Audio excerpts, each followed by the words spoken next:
Hyderabad metro కాడ ఉన్నాం అనమాట. మెట్రో కాడ ఇక్కడ ఉండడానికి గల కారణం ఏంటంటే ఇక్కడికి వచ్చిన కాంట్రాక్ట్ ఉద్యోగులు కావచ్చు, అలాగే అవుట్ సోర్సింగ్ ఉద్యోగులందరూ కూడా వాళ్ళ జీవిత వేతనాన్ని మొత్తాన్ని కూడా వాళ్ళ ఖాతాలోకి మళ్లించాలని చెప్పడం కావచ్చు, అలాగే వాళ్ళకు వచ్చే వేతనం మొత్తాన్ని కూడా బయట ఉన్న కాంట్రాక్టర్ కావచ్చు వాళ్ళందరినీ కూడా తీసేసి డైరెక్ట్ మా ఖాతాలోకి జమ చేయాలని చెప్పి కూడా వీళ్ళందరూ కూడా చాలా వరకు కూడా చాలా సందర్భాల్లో కూడా వీళ్ళందరూ కూడా ధర్నా చేయడం చూస్తున్నారు. కాకపోతే ఇక్కడికి వచ్చిన లీడర్లందరినీ కూడా వాళ్ళ ఉద్యోగాల నుంచి కూడా తీసేయడం జరిగిందంట. అయితే వాళ్ళతో మాట్లాడే ప్రయత్నం చేద్దాం. ఇక్కడికి ఎందుకు వచ్చారు, ఎలాంటి ధర్నా చేయడానికి వచ్చారనే దానిపై కూడా మనం మాట్లాడదాం. అన్న మీరు ఉద్యోగేనా? అవునన్నా.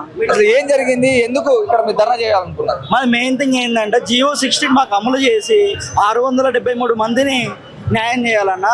మాకు ఇప్పుడు వచ్చిన టెండర్ల ప్రకారము డైలీ వేజ్ కింద ఇప్పుడు 14 సంవత్సరాలు 13 సంవత్సరాలు ఈ అన్ననైతే 17 సంవత్సరాల నుంచి వర్క్ చేస్తుండో ఇప్పుడు టెండర్లు వచ్చేసి డైలీ వేజ్గా అంటే రోజుకు అడ్డం మీద కూలీలు లేక మా పరిస్థితులు మారిపోయినాయి అన్న.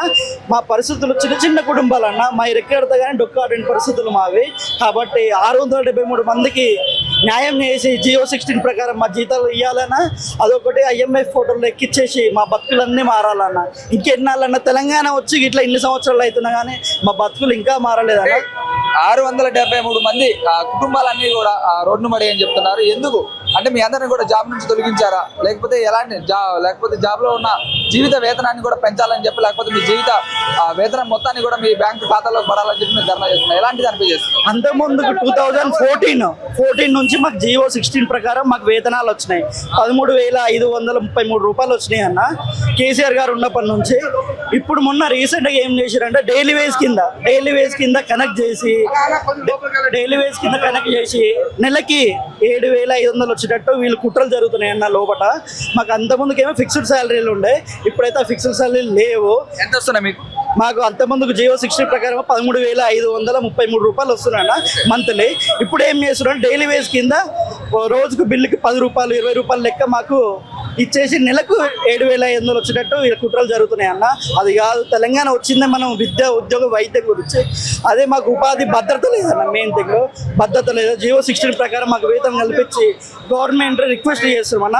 మరి చిన్న చిన్న కుటుంబాలు మిగతా డబ్బులు మొత్తం 7,500 వస్తాయని చెప్తున్నారుగా, మిగతా అంతా ఎవరికి పోతున్నట్టు, ఎవరు తీసుకుంటున్నట్టు? ఏం లేదన్న, డిపార్ట్మెంట్ మొత్తం ముడుకులు చెల్లిస్తున్నారు. వాళ్ళు చెప్పు చేతుల్లో సైకిల్లో ఈ డిపార్ట్మెంట్ ఉంది. కాబట్టి మాకు అందరూ కోదండరామ్ సార్ ఇట్లా వచ్చి 3-4 సార్లు రిక్వెస్ట్ గత ఇప్పుడు 3 నెలల నుంచి జీతాలు పడట్లేదు. తెలంగాణ రావడానికి ఇంతమంది ప్రాణాలు పోయినాయి. ప్రజల ప్రాణాలు పోయిన తర్వాతనే గవర్నమెంట్ స్పందించి ఏమైనా చేసేదా? మొన్న మొయినాబాద్ లో యాక్సిడెంట్ అయిన తర్వాత రోడ్ ఎక్స్టెండ్ చేసారు. తెలంగాణలో ఇంతమంది చనిపోయిన తర్వాత తెలంగాణ ప్రభుత్వం వచ్చింది. అంటే ఏ ప్రభుత్వం అయినా సరే ఏదైనా సరే ఒక మనిషి చనిపోయిన తర్వాత సరే ఏదైనా బాగుపడుతుందా? ఇప్పుడు 673 మందిలో మళ్ళీ ఇంకొక శ్రీకాంతాచారి కావాలన్నా, మళ్ళీ కానిస్టేబుల్ కృష్ణయ్య కావాలన్నా, లేకపోతే యాదయ్య కావాలన్నా, ఎంతమంది కావాలి? ఎంతమంది చనిపోవాలి? ఇన్నిసార్లు మొరబెట్టుకున్నా కానీ ఇప్పటి వరకు మళ్ళీ ప్రభుత్వం మళ్ళీ దానికి ఏదైనా జీతాలు 13,533 రూపాయలు. దానికి కూడా కరెక్ట్ జీతం కూడా కరెక్ట్ టైంకి రావట్లేదు. ఎన్నిసార్లు చెప్పినా కానీ అన్నిసార్లు కూడా మొరబెట్టుకున్నాను. ఎవరన్నా అధికారిని కలవడం జరిగింది? ఇప్పుడు మాట్లాడినారు మేనేజర్ లెవెల్ నుంచి, ఆఫీసర్ నుంచి, ఏజెన్సీలో 6,000 జీతం నుంచి 6,500 జీతం నుంచి పనిచేసుకుంటూ 13,500 అయ్యింది. కానీ ఇప్పటి వరకు కూడా ఏ దాంట్లో కూడా ఇది చేస్తామని చెప్పి ఎక్కడ కూడా ముంగడికి రాలేరు. ఎన్నిసార్లు చెప్పినా కానీ ఎన్నిసార్లు మొరబెట్టుకున్నా కానీ ఇప్పుడు యూనియన్ ఇప్పుడు చేసి కన్వీనర్ కోదండరామ్ సార్ కూడా ఎన్నోసార్లు చెప్పారు. ఈటల రాజేంద్ర సార్ చెప్పారు. ఇంతకుముందు కాంట్రాక్ట్ అవుట్ సోర్సింగ్ వ్యవస్థను ఉండొద్దు అని చెప్పి మన తెలంగాణ ముందు వచ్చిన తర్వాత కేసీఆర్ కూడా చెప్పిన మాట. కేసీఆర్ కూడా చెప్పిండు కాంట్రాక్ట్ అవుట్ సోర్సింగ్ ఈ పద్ధతి కూడా ఉండొద్దు అని చెప్పి అసెంబ్లీలో చెప్పిండు. మొన్న జరిగిన అసెంబ్లీలో కూడా నినాదం చేశారు అవుట్ సోర్సింగ్ వ్యవస్థ ఉండొద్దు, ఒకటే తాటి మీదకి కార్పొరేషన్ పక్క ప్రభుత్వాలు చేస్తున్నాయి. ఆంధ్రప్రదేశ్ ప్రభుత్వం అవుట్ సోర్సింగ్ తీసేసి కార్పొరేషన్ ఏర్పాటు చేసి వాళ్ళ జీతాలు అందిస్తుంది. ఈ ప్రభుత్వం చేయడానికి ఏంది ఇబ్బంది? అయితే 13,500 వేతనం వస్తుందని చెప్తున్నారు. దాన్ని మళ్ళీ కుదించే విధంగా 7,500 దాకా చేస్తున్నారు. అంటే మిగతా పైసలు ఎవరు తింటున్నట్టు, ఎవరికి పోతున్నారు? ఇప్పుడు ఏజెన్సీ త్రూగా ఇప్పుడు డిపార్ట్మెంట్ లో ఎవరు ఎంతవరకు తీసుకుంటారు? బోగస్ ఉద్యోగాలు ఇప్పుడు 2 లక్షల బోగస్ ఉన్నారు. ఇప్పుడు ఏజెన్సీలో ఎంతమంది బోగస్ ఏజెన్సీ ఉన్నారని చెప్పి మాకు ఎలా తెలుస్తుంది? ఇప్పుడు ఏజెన్సీ కూడా బోగస్ ఏజెన్సీ ఉంటుంది. రేపటి దినం మాకు చేసిన తర్వాత మా జీవితాలు బాగుపడతాయి అని చెప్పి ఆశ ఉంటుందా? మాకు ఉండదు కదా. మా జీవితాల మీద దీని మీద నమ్మకం దీని మీద ఆధారపడి ఉన్న వాళ్ళు ఎంతమంది ఉన్నారు. పానాలు ఓగొట్టుకున్న తర్వాత అప్పుడు వచ్చి ప్రభుత్వం స్పందించే దీనికి ముందు చర్య తీసుకునే ఛాన్స్ ఉందా? అంటే మీ డిమాండ్స్ ఏంటి? విమాస్ ఇప్పుడు ఉన్న జీతాలు కరెక్ట్ రావాలి. IFMS బోర్డు ఏదైతే ఉందో అందరికీ చేసారో మాకు కూడా అందులో చేర్పించాలి. 1వ తారీఖు అందరికి జీతాలు ఎలాగ పడుతున్నాయో మాకు కూడా అదే విధంగా జీతాలు పడాలని చెప్పి చెప్తున్నాం. చెప్పండి అన్న, ఎందుకు మీరు ఇక్కడ ధర్నా చేస్తున్నారు? ఈ ధర్నా చేయడానికి కారణం ఏంది? అలాగే జేఏసీ కన్వీనర్ కోదండరామ్ కూడా వస్తారని చెప్పారు, అలాగే ఈటల రాజేంద్ర కూడా వస్తారని చెప్పారు. ఎందుకు ఈ ధర్నా చేస్తున్నారు? ఏం కారణం? మాది న్యాయమైన ధర్నా చేస్తున్నాము, ఒక పద్ధతిగా చేస్తున్నాము, ప్రజలు మెచ్చేలాగా చేస్తున్నాము, రాజకీయ నాయకులు మెచ్చేలాగా చేస్తున్నాము. మేము చాలా చిన్నోళ్ళము, మా మీద కక్ష సాధింపు ఎందుకు అని అందరికీ 2 చేతులు ఎత్తి నమస్కారం చేస్తున్నా. పెద్దలకి, గవర్నమెంట్ ఉద్యోగులకి, అందరికీ పెద్దలకి, పేరు పేరున ప్రభుత్వానికి కూడా. మేము 673 మంది ఉన్నాం, 73 మందిని మా కష్టం మేము చేస్తున్నాము. అయితే దీనివల్ల 600 అవుట్స్టోర్స్కి అందరికీ అవుట్స్టోర్ విధంగా ఈ GSIలో ఎక్కించారు, మాది మాత్రం ఎక్కేయాలి. 673 మంది తక్కువ పడ్డరా సార్? మేము అడుగుతున్నాము న్యాయంగా పద్ధతితో అడుగుతున్నాము, న్యాయంగా అడుగుతున్నాము. ఈరోజు శాంతియుతంగా దానికి దిగినాము, మమ్మల్ని ఎందుకు ఎక్కేయలేదు సమాధానం చెప్పాలి సార్. మాకు చాలా జీతాలతో బతుకుతున్నాము సార్. మీకు లక్షల జీతాలు వచ్చినా కూడా కొంతమంది అందరూ ఉంటారు సార్, అందరినీ ఊహించి అంటలేను. కొంతమంది ఏం చేస్తున్నారు, ఏం సంగతి అంతా దాంట్లో కూడా ఉంటాయి, దీంట్లో కూడా ఉంటాయి పద్ధతులు. దయచేసి మా మీద కక్ష సాధింపు చేయకుండా మా మీద ఎందుకు సార్ 673 మంది తక్కువ పడ్డారు సార్? ఉన్న గవర్నమెంట్ ఆఫీసులు అందరికీ పర్మనెంట్ చేసిర్రు, అందరికీ ఎక్కిచ్చిర్రు, మాకు ఎందుకు ఎక్కియలేదు సార్? అంటే మీది పర్మనెంట్ చేయడానికా లేకపోతే మీ జీవిత వేతనం మీకు రావడానికి కోసం ఎందుకు చేస్తున్నారు ధర్నా? మా జీవిత వేతనం మాకు రావడానికే. అప్పుడైనా ఇప్పుడైనా ఎప్పుడైనా సరే మా జీతం మాకు వస్తే చాలు, మాకు సేఫ్టీ ఉంటే చాలు. మాకు అంటే ఒక ఐడి ఉండాలి. మేము ఎక్కడ పోయినా కూడా ఇప్పుడు పబ్లిక్లో సేవ చేస్తుంటాం. మేము ఎవరన్నా తాగిన వాళ్ళు వస్తారు, మంచి వాళ్ళు వస్తారు, చెడు వాళ్ళు వస్తారు. మాకు సేఫ్ గురించి కావాలని, మాకు PF ESI కట్ కావాలని. ఈ కాంట్రాక్ట్ వల్ల ఏమవుతుందంటే మాకు జీతాలు సరిగ్గా చేస్తలేరు. వాళ్ళు మళ్ళీ దేనికి పాల్పడుతురో తెలియదు, లంచాలకు పాల్పడుతురో తెలియదు, దేనికి పాల్పడుతురో తెలియదు. మమ్మల్ని మాత్రం చాలా ఘోరంగా చూస్తున్నారు. ఇది కరెక్ట్ అయిన పద్ధతి కాదని చరిత్రలో, మన తెలంగాణలో ఈ చరిత్రహీనుల్లా మిలవద్దు. దయచేసి మా పేదల పైన పంజాస్త్రాలు వేయొద్దు. మేము గరీబులము, ఇంటింటికి సేవ చేసి బతుకుతున్నాము. దయచేసి మా మీద కరుణించి మా యొక్క జీతాలు పెంచి మా 773 మంది భార్య పిల్లల్ని, వాళ్ళకున్న ఫ్యామిలీని మంచిగా చదువుకునే శక్తి ఇవ్వాలని మా యొక్క మనవి. మేము 773 మందిమి కాదండి, 773 అస్త్రాలుగా పనిచేసినాము. మేము ప్రతి ఒక్కరము సేవ చేసుకుంటూ వస్తున్నాము. 700 మంది అని అంత చీప్గా ఇస్తారు సార్. అప్పుడు హైదరాబాద్ తెలంగాణ ఇయ్యనన్నారు. అప్పుడు ఏమన్నారు? ఒక హైదరాబాద్ తెలంగాణ ఇయ్యనంటేనే మొండి తెలంగాణ ఎందుకు అంటారు. ఇప్పుడు ఇంత రెవెన్యూ తీసుకొస్తున్నాము, మమ్మల్ని ఎందుకు సార్ కక్ష సాధింపు? మా మీద ఇంత రెవెన్యూ తీసుకొచ్చినప్పుడు మేము కూడా ఒక పద్ధతితో ఉండాలి కదా సార్. దయచేసి మా మీద ఖండించాలని మనవి. నమస్తే. నమస్కారం అన్నగారు. ఇక్కడ ధర్నా చేయడానికి కారణం ఏంది? ఎందుకు వచ్చారు? అంటే ఇంతకు ముందు జీవో నెంబర్ 16 ప్రకారం 13,500 జీవిత వేతనాన్ని వస్తుందని చెప్పారు. దాన్ని మళ్ళీ కుజించి 7,500కి మళ్ళీ చేస్తున్నారు. థర్డ్ పార్టీకి సగం డబ్బులు పోతున్నాయని చెప్తున్నారు. ఆ డబ్బులు మీకు రావాలని చెప్పి మీరు ధర్నా చేస్తున్నారు. కరెక్ట్. మీ డిమాండ్స్ ఏంటి? ఎందుకు చేయాలనుకుంటున్నారు? యాక్చువల్ గా ఏంటంటే ఇప్పుడు వచ్చిన కాంగ్రెస్ గవర్నమెంట్ ఏదైతే ప్రజాప్రభుత్వం ఉందో ఆల్రెడీ ఈ అవుట్ సోర్సింగ్ డిపార్ట్మెంట్ లో ఎన్నో స్కాములు జరుగుతున్నాయని చెప్పి రోజు మనం పేపర్లో చూస్తున్నాం. ఈ రోజు ఏజెన్సీ వ్యవస్థని, కాంట్రాక్ట్ వ్యవస్థను మొత్తం రద్దు చేసేసి ఆల్రెడీ ప్రజాప్రభుత్వము డైరెక్ట్ శాలరీస్ ఇవ్వడానికి గ్రీన్ ఛానల్ ద్వారా శాలరీస్ ఇవ్వడానికి ప్రయత్నం చేస్తున్నారు. కానీ ఈ రోజు ఇంత జరుగుతున్నా సరే ఈ 673 మంది ఎవరైతే మీటర్ రీడర్స్ ఉన్నామో ప్రతిరోజు ప్రతి ఇంటింటికి వెళ్ళి ప్రతి ఇంటి దగ్గర ఏ సమస్య ఉన్నా ప్రతిదీ చూసుకుంటూ వాళ్ళకి ప్రాబ్లమ్ సాల్వ్ చేస్తూ ఈ బోర్డుకి రెవెన్యూ జనరేట్ చేయడం జరుగుతున్నది. కానీ ఈ రోజు ఇంత రెవెన్యూ జనరేట్ చేస్తున్న ప్రతి ఒక్కరు మరి దేనికి ఆశపడి, మరి అధికారులు దేనికి ఆశపడి మళ్ళీ కాంట్రాక్ట్కి అది కూడా డైలీ వైజ్ లేబర్ కింద మార్చడానికి ప్రయత్నం చేస్తున్నారు. అది ఎందుకోసమా అన్న చెప్పి ఇప్పటికీ ఎన్నోసార్లు లెటర్లు ఇవ్వడం జరిగింది. అదేవిధంగా కోదండరామ్ సార్ వచ్చి మాట్లాడడం జరిగింది. కోదండరామ్ సార్ ఆల్మోస్ట్ ఆల్ దగ్గర 10 సార్లు వచ్చి పోయారు. అదే వేము నరేందర్ రెడ్డి గారికి ఇట్లా చెప్పారు. అదేవిధంగా నిన్న ఈటల రాజేందర్, మొన్న గిట్లా 2 సార్లు ఈటల రాజేందర్ సార్ గిట్లా వచ్చి ఫోన్లో మాట్లాడడం జరిగింది. ఈ పిల్లల భవిష్యత్తుని రోడ్ల మీద పడేయవద్దు అని చెప్పేసి ఇంతమంది లీడర్లు చెప్తున్నా సరే ఈ రోజు మళ్ళీ అదే కాంట్రాక్ట్ సిస్టాన్ని మేము తీసుకొస్తున్నామని టెండర్ రిలీజ్ చేయడం జరిగింది. లాస్ట్ టైం ఇదే ప్రాబ్లం అయితే ఇదే ధర్నా చేస్తే 1 మంత్ పోస్ట్పోన్ చేయడం జరిగింది. మళ్ళీ ఈ రోజు అదే టెండర్ని రిలీజ్ చేస్తున్నాం అన్నట్టు టెండర్ రిలీజ్ చేసేసారు. ఈ రోజు ఈ 673 మంది బతుకులు ఈ రోజు సిటీలో 13,500 జీతానికి బతకాలి అంటే ఎవరితోటి సాధ్యం కాదు. అలాంటిది 7,500 రూపాయలకు బ్రతకాలంటే ఎంతవరకు సాధ్యమవుతాయి?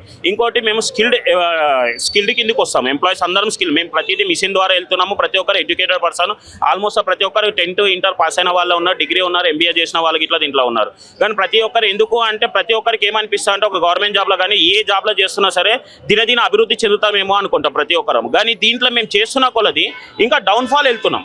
ఈ రోజు 7,500కి ప్రతి ఒక్కరికి ఏమొస్తుందండి చెప్పండి ఒక్కసారి? ఓన్లీ హైదరాబాద్ లో ఉన్న వాళ్ళ వరకే వచ్చారా లేకపోతే లేదండి? లేదు, ఇది ఓన్లీ హైదరాబాద్ లో ఉన్న వాటర్ డిపార్ట్మెంట్ కి సంబంధించిన 673 మంది మీటర్ రీడర్స్ మాత్రమే. మిగతా ఎక్కడి నుంచి కూడా రాలేదు, ఎవరు కూడా రాలేదు. ఓన్లీ అవుట్ సోర్సింగ్ లో పనిచేస్తున్న, వాటర్ డిపార్ట్మెంట్ లో పనిచేస్తున్న 673 మంది అవుట్ సోర్సింగ్ వాళ్ళకి మాత్రం. ఇంతకు ముందు మేము GO 60 కింద ఉండే. ఈ రోజు ఆ GO 60లోకి వెళ్ళి తీసేసి మమ్మల్ని డైలీ వైజ్ లేబర్ కింద వేయడం జరుగుతుంది. ఇది ఎంతవరకు కరెక్ట్ అని చెప్పి MD సార్కి 4 సార్లు 5 సార్లు లెటర్ ఇవ్వడం కూడా జరిగింది. మేము ఈ రోజు ఒకటే రిక్వెస్ట్ చేసుకుంటాం MD సార్ కూడా, సార్ నా వంతు ప్రయత్నం నేను చేస్తాను, నేను లెటర్ రాస్తాను, శాంక్షన్ పోస్టుల గురించి లెటర్ ఇస్తా అన్నారు. శాంక్షన్ పోస్టుల కోసం లెటర్ ఇవ్వమని మేము ఎన్నోసార్లు అడిగాము. ఈ రోజు మేము ఒకటే చెప్తున్నాం, సార్ మేము మీ పిల్లలం, ఒక పిల్లలు తప్పు చేస్తే తండ్రిలకం క్షమించి మేమేమైనా తప్పు చేస్తే మీరు మాతో వచ్చి మాట్లాడండి, అంతేగాని మా కడుపుల మీద కొట్టొద్దు అని చెప్పి కోరుకుంటున్నాం సార్. అంతే. మరి ప్రభుత్వం ఏమన్నా చిత్తశుద్ధి చూపి సార్ ఒకవేళ న్యాయం జరగకపోతే ఆమరణ నిరాహార దీక్షకి 300 మందితో ఆమరణ నిరాహార దీక్ష కూర్చొని ఇట్లా సిద్ధంగా ఉన్నామండి. ఇది మాత్రం 100% జరుగుతుంది. ఈ రోజు కంపల్సరీ చర్చలు సఫలం కావాలని కోరుకున్నాం. ఒకవేళ కాకుంటే మాత్రం కంపల్సరీ రేపటి నుంచి ఉధృతం చేస్తాము. ఆమరణ నిరాహార దీక్ష కూర్చొని ఇట్లా సిద్ధంగా ఉన్నాం అనుకోండి. సార్ గవర్నమెంట్ నుంచి ఒకటే కోరుకుంటున్నాము, మా బ్రతుకుల్ని రోడ్ల మీద పడేయకండి. మీరు ఎంతో మంది జీవితాలు ఈ ప్రజాప్రభుత్వం ప్రతి ఒక్కరికి ఎంతో చేయాలని చూస్తున్నది. అదేవిధంగా ఈ 673 మంది మీకు భారం కాకపోవచ్చు అనుకుంటున్నాం. మేము ప్రతి ఇంటింటికి తిరుగుతాం సార్. మా ద్వారా చాలా పనులు అయితే ఒక్కసారి మళ్ళీ చెప్తున్నాం సార్, మమ్మల్ని ఒక్కసారి మీరు చూడండి, మమ్మల్ని అన్యాయం చేయకండి, మమ్మల్ని రోడ్ల మీద పడేయకండి. మేము గవర్నమెంట్కి అయితే రిక్వెస్ట్ చేసుకున్నాం సార్. ఇది ఒక్కది నాకు తెలిసి రేవంత్ రెడ్డి సార్ వరకు ఈ విషయం వెళ్ళలేదు. వెళ్తే మాత్రం రేవంత్ రెడ్డి సార్ అయితే ఇంత చిన్న ఇష్యూని అయితే పెద్దగా చేయరు, 100% చేస్తారని చెప్పి నమ్మకంతో ఉన్నాం. మేము ఏ గవర్నమెంట్కి వ్యతిరేకం కాదు, ఎవరికి వ్యతిరేకంగా అయితే పనిచేయడం లేదు సార్. మా సమస్య గురించి మాకు 13,500 రూపాయలు మీకు వచ్చినాయి అని చెప్తున్నారు. మధ్యలో ఇప్పుడు 7,500 అంటే డైలీ లేబర్ ఇస్తున్నారు. అవును, అయితే మిగతా పైసలు ఎడిపోతున్నట్టు మరి అది మేము చెప్పలేం సార్. అది గవర్నమెంట్ ఆలోచించి చేయాల్సింది. ఎందుకంటే మేము ఇండైరెక్ట్ గా వీళ్ళు తింటున్నారు వాళ్ళు తింటున్నారు అని చెప్పలేం కదా. అది దేవునికి తెలియాలి, డిపార్ట్మెంట్ కే తెలియాలి. అది మేము చెప్పలేం సార్. దేవుడు తెలియాలి, డిపార్ట్మెంట్ కి తెలియాలంటే వాళ్ళ డబ్బులు వాళ్ళు తీసుకుపోతున్నారు కదా, మీకు రావట్లేదు సార్. ఈ రోజు అవును మేమే నష్టపోతున్నాం సార్. మేము ఈ రోజు ఇట్లా ఒకటే అడుగుతున్నాం సార్, మేము పని చేయకపోతే కొట్టి పని చేయించుకోవాలి. పని చేయలేదు అంటే మేము ఏం పని చేయలేదు సార్, మీరు పని చేస్తలేరు, ఇది చేయించుకోవాలని చెప్పి డిపార్ట్మెంట్ చూసుకోవాలి. కానీ మీరు పని చేయడం లేదు అనడం కూడా రాంగ్ అని నేను అనుకుంటున్నాను సార్. పని చేయట్లేదని వాళ్ళు చెప్పారా? లేదు, చెప్పడం లేదు. కాకపోతే ఆయన దృష్టిలో అదే ఉంది, ఎవరు అడిగినా అదే చెప్తున్నా. దాని గురించి చెప్తున్నా. ఇప్పుడు 673 మందిలో ప్రతి ఒక్కరు సార్ ఒక్కొక్కటి ఒక స్లమ్ ఏరియాస్ ఉంటాయి. ఇప్పుడు గవర్నమెంట్ ఆల్రెడీ మన కేసీఆర్ ప్రభుత్వం ఉన్నప్పుడు ఆల్రెడీ ఫ్రీ వాటర్ పెట్టారు. ఫ్రీ వాటర్ పెట్టినప్పుడు ఫ్రీ వాటర్ నడుస్తున్నప్పుడు కలెక్షన్స్ ఏ విధంగా వస్తాయి? సో ఆల్మోస్ట్ స్లమ్ ఏరియాలో 99% కలెక్షన్స్ రావడం లేదు. సో మాక్సిమం ఇప్పటికీ రెవెన్యూ లాస్ట్తో పోలిస్తే ఇప్పుడు ఫ్రీ ఇచ్చిన తర్వాత ఇంతకు ముందు రెవెన్యూ ఇప్పుడు చాలా ప్లస్లో ఉంది. కావాలంటే మీరు ఆన్లైన్లో కూడా చెక్ చేసుకోవచ్చు. వర్క్ చేయడం వల్లనే కదా ప్లస్లోకి వచ్చింది. వర్క్ చేయకుండా ఎలా ప్లస్లోకి వస్తుంది చెప్పండి? చూశారుగా, ఇక్కడికి వచ్చిన ప్రతి ఒక్క మీటర్ రీడర్స్ కూడా వాళ్ళందరూ కూడా నీటి పరిధి దాంట్లో ఉన్న వాటి సంబంధించి మీటర్ రీడర్స్ అందరూ కూడా ఇక్కడ రావడం చూస్తున్నాను.